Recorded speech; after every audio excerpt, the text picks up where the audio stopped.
سبحان اللہ۔ السلام علیکم ورحمۃ اللہ وبرکاتہ۔ آج ہم بزنس اپورچونٹیز کے بارے میں بات کریں گے انشاءاللہ۔ بہت سارے لوگ بزنس کرنا چاہتے ہیں لیکن سمجھ میں نہیں آتا کہاں سے کریں، کیسے کریں، فارمیلٹیز کیا کیا ہوتے ہیں، انویسٹمنٹ کتنا ہوگا، پروفٹ کتنا ہوگا، اس طرح کے بہت سارے سوالات ہوتے ہیں جس کو سوچتے رہ جاتے ہیں، کوئی حل نہیں کر پاتے۔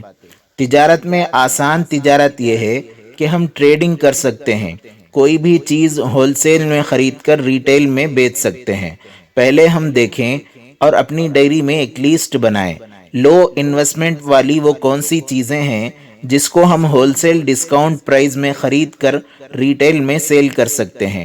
ظاہر ہے ہول سیل بلک میں لینے کی وجہ سے ڈسکاؤنٹ ملتا ہے اور ریٹیل میں ایم آر پی کے حساب سے فروخت ہوتا ہے جس میں ٹریڈر کو پروفٹ ملتا ہے۔ اب سوال ہے کہ کون سا بزنس پروفیٹیبل ہوگا؟ اس سوال کا جواب آپ کو ریسرچ کرنا پڑے گا۔ آپ کے ایریے میں کون سی چیز کی ڈیمانڈ ہے، میں ایسی کون سی چیز لے کر آؤں جو فوراً کیش اینڈ کیری میں سیل ہو جائے۔ پہلے ان چیزوں پر غور کریں جو روز مرہ کی ضروریات میں سے ہیں، جس کو لوگ کیش میں پرچیز کرتے ہوں، کریڈٹ کا مسئلہ نہ ہو، اس لیے کہ کیش اینڈ کیری دوستی پیاری، معاملات کو اجنبیوں کی طرح کرنا چاہیے۔ عاطف بھائی جان نے تقی عثمانی صاحب کی ایک بہت زبردست آرٹیکل بھیجی جس کا عنوان ہے اجنبیوں کے ساتھ بھائیوں کی طرح پیش آؤ۔ جب معاملات کی بات آئے تو بھائیوں کے ساتھ بھی اجنبیوں کی طرح ان کے حقوق کو ادا کر دینی چاہیے۔ اکثر معاملات کی کوتاہیوں کی وجہ سے کاروبار میں نقصان ہو جاتا ہے، رشتہ داری میں خلل ہو جاتے ہیں، اس لیے شروع سے ہی ایسا اصول بنا لیں اور اس اصول کے ہم پابند رہیں۔ ہم وہی بزنس کریں جو کیش اینڈ کیری ہو، نقد ہو، کوئی ادھار والا دھندا نہ ہو جس میں پھنس کر پریشانی کا سامنا کرنا پڑے۔ حضرت عبد الرحمن بن عوف رضی اللہ عنہ جو بڑے مالدار صحابی ہیں، ان کی تجارت کی کامیابی کے راز میں سے ایک یہ بھی ہے کہ کیش پرچیز، کیش سیل، نو کریڈٹ ڈیلز، اور اپنی مارکیٹ کے حساب سے اپنے بزنس اسٹریٹجیز کو اسٹکی نوٹس لکھ کر شروع کریں۔ بزنس شروع کرنے سے پہلے کہ جو کام ہیں ان سارے کاموں کو ڈائری میں نوٹ کر کے منظم طریقے سے فالو کریں۔ جب بزنس شروع ہو جائیں تو اکاؤنٹنگ پکا ہونا چاہیے۔ ماشاءاللہ اب تو بہت سارے اپلیکیشنز اپنے موبائل میں ہی آ جاتے ہیں، جیسے کھاتا بک، ویپار ایپ وغیرہ، جس کے ذریعے ہم بلنگ اور اکاؤنٹنگ سب فنگر ٹپس میں بہت ایزی سے کر سکتے ہیں۔ اور ایسے ہی مارکیٹنگ کے لیے بھی اپنے واٹس ایپ اکاؤنٹ کو واٹس ایپ بزنس اکاؤنٹ میں چینج کر کے اپنا کیٹلاگ بنائیں اور اس کے لنکس کو اپنے کانٹیکٹس میں فارورڈ کر سکتے ہیں، اپنے کسٹمرز کو اپنی پروڈکٹ ڈیٹیلز بھیج سکتے ہیں، اور کینوا میں فلائرز کے ڈیزائن کر کے ڈیلی واٹس ایپ گروپ میں، سوشل میڈیا میں پوسٹرز بھیج کر کسٹمرز کو اٹریکٹ کر سکتے ہیں۔ الحمدللہ ہم جس دور میں گزر رہے ہیں یہ اے آئی اور ایم ایل کا زمانہ ہے۔ آرٹیفیشل انٹیلیجنس اور مشین لرننگ جیسے بہت ساری سہولیات سوشل میڈیا، ای کامرس اور ڈیجیٹل مارکیٹنگ کے ذریعے گھر بیٹھے آسانی کے ساتھ بہت سارے بزنس کر سکتے ہیں۔ الحمدللہ بس تھوڑی سی توجہ دے کر سیکھنے کی ضرورت ہے۔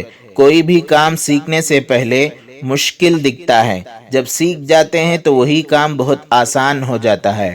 ہم نہیں کر سکتے تو آن لائن میں بہت سارے لوگ آپ کو مل جائیں گے جو بہت اچھے ڈیزائنز کے فلائر بنا کے آپ کو دے دیں گے۔ انشاءاللہ میں کوشش کروں گا کہ کچھ نہ کچھ یونیک بزنس اپورچونٹیز کے بارے میں الگ الگ پروڈکٹس کو ہائی لائٹس کرتا رہوں تاکہ اسٹارٹ اپ والوں کو بزنس آئیڈیاز ملتے رہیں۔ اگر کسی کو بزنس سمجھ میں آئے تو وہ ڈائریکٹ کانٹیکٹ کر کے اپنا بزنس کر سکیں اور اپنی ارننگ شروع کر کے اپنی زندگی کو خوشحال بنا سکیں انشاءاللہ۔ سب سے پہلے آج میں ایک ایسی پروڈکٹ کے بارے میں بتانا چاہتا ہوں جس کو ہر کوئی پسند کرتا ہے، بچوں سے لے کر بڑوں تک ہر ایک کی دل کی خواہش ہوتی ہے کہ اس کو ریگولر پرچیز کرتے رہیں۔ ایک ایسا پروڈکٹ ہے جس کو انٹرنیشنل مارکیٹ میں بھی بہت مقبولیت ہے، جو KFC اور اس طرح کے کئی نام سے مشہور ہیں، لیکن ہمیں ان پروڈکٹس میں کراہیت ہوتی ہے کہ حلال کٹ ہے یا نہیں، اور آئل کون سا یوز ہوتا ہے، شاید اسرائیل کی کمپنی ہو، اس طرح کے بہت سارے تھاٹس آتے ہیں۔ تو ہم میک ان انڈیا کانسیپٹ کے تحت برادران ملت اور اپنے برادران وطن کے پروڈکٹس کو ہائی لائٹ کرتے کرتے رہیں گے انشاءاللہ، تاکہ ہمارے قوم و ملت میں بزنس امپاورمنٹ ہو سکے، امپلائمنٹ جنریٹ ہو سکے۔ KFC اور اس جیسے بہت سارے پروڈکٹس کا آلٹرنیٹو متبادل پروڈکٹ مارکیٹ میں الحمدللہ ہمارے لوگوں نے بہت اچھی R&D کر کے بہت زبردست سینٹرلائزڈ کچن پلانٹ بنا رکھا ہے۔ ان ساری چیزوں ہائیجین فروزن پیکڈ فوڈ کی شکل میں بنا دیا ہے۔ جو لوگ KFC کے شوقین ہیں ان کے لیے اور عوام کے لیے بھی بہت ہی کمپٹیٹیو اور افورڈیبل پرائز میں بنایا گیا ہے۔ مارکیٹ میں بہت کم لوگ اس بزنس میں ہیں، لیکن الحمدللہ یہ ایک یونیک اور ڈیزنٹ بزنس ہے۔ ایزی فرنچائز لے کر اپنے لو انویسٹمنٹ میں ہم اپنا خود کا بزنس سیٹ کر کے سلولی ڈیولپ کر سکتے ہیں۔ بہت سارے برانڈز میں سے ایک مشہور اور مقبول اتھینٹک برانڈ ہے مشوی ڈیلائٹس LLP۔ ان کے پاس بہت لو انویسٹمنٹ میں مشوی فروزن فوڈ کا فرنچائز بزنس اپورچونٹیز ہے، جس کو ہول سیل میں خرید کر ریٹیل میں سیل کر کے اپنا بزنس سٹارٹ کر کے ارننگ شروع کر سکتے ہیں۔ ماشاءاللہ بہت سارے عورتیں بھی اس کو لے کر ارننگ کر رہی ہیں۔ میں نے ان سے معلوم کیا تو انہوں نے بتایا کہ بہت سارے لوگ پارٹ ٹائم میں بھی یہ بزنس گھر ہی سے کر رہے ہیں اور اچھی ارننگ کر رہے ہیں الحمدللہ۔ میں نے ان کے بجٹ کے بارے میں معلوم کیا تو انہوں نے بتایا کہ ایک چھوٹا ڈیپ فریزر لے لیں اور منیمم 25,000 کے ویلیو کے مال سے اپنا بزنس شروع کر سکتے ہیں۔ اس میں بہت سارے پروڈکٹس ہیں، لیکن چند پروڈکٹس بہت فاسٹ سیلنگ ہیں، جیسے tandoori seekh, Afghani seekh, finger chicken, popcorn chicken, burger patty, French fries, cutlet وغیرہ۔ یہ سارے ریڈی ٹو کک ہوتے ہیں۔ اگر کوئی ڈیٹیل معلوم کرنا چاہتے ہیں تو ڈسکرپشن میں ایڈریس ڈیٹیل اور واٹس ایپ نمبر دے رہا ہوں، ڈائریکٹ کانٹیکٹ کر کے تفصیلات معلوم کر سکتے ہیں۔ اس طرح کے الگ الگ پروڈکٹس کے بارے میں کچھ نہ کچھ بزنس اپورچونٹیز پر بات کرتے رہیں گے انشاءاللہ۔ کوئی بھی کام کریں پہلے سیمپلز خرید کر ٹرائل دیکھیں، استخارہ اور مشورہ کے بعد سیلف ڈیسیشن پر اپنا اون رسک میں بزنس سٹارٹ کریں۔ میرے کہنے پر یا کسی اور کے کہنے پر کام شروع نہ کریں۔ اپنا شرح صدر اور بزنس کانفیڈنس کی بنیاد پر کام کریں اور کنسسٹنسی سے جو بھی کام کریں گے انشاءاللہ ضرور فائدہ ہوگا۔ دعا کریں کہ اللہ تبارک و تعالی ہم سب کو دنیا اور آخرت کی تجارتوں میں کامیابیاں نصیب کریں، آمین۔ جزاک اللہ الخیر۔